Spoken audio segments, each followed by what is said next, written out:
పిల్లలు, ఈరోజు మనం ఒక మంచి కథ చెప్పుకుందామా? స్నేహం విలువ. గోపాల్, మోహన్ ఇద్దరు కూడా మంచి స్నేహితులు.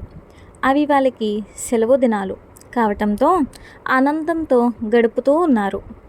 ఆ ఆనంద దినాల్లోనే వాళ్ళు దగ్గరలో ఉన్న అడవికి వెళ్ళి దాని అందాలని చూడాలని నిర్ణయించుకున్నారు. అనుకున్నట్లుగానే ఇద్దరూ అడవికి చేరుకున్నారు. ఆనందంగా సమయం గడుపుతూ ఉన్నారు.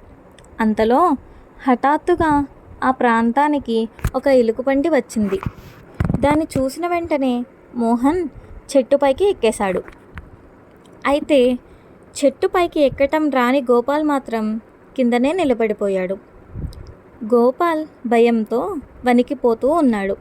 అంత భయంలోనూ తనకు ఒక ఆలోచన తట్టింది.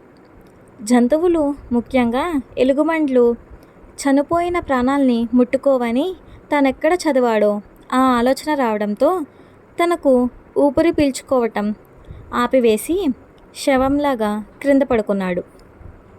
అనుకున్నట్లుగానే తన దగ్గరకు వచ్చిన ఎలుగుబంటి అతని దగ్గరకు వచ్చి వాసన చూసి దూరంగా వెళ్ళిపోయింది.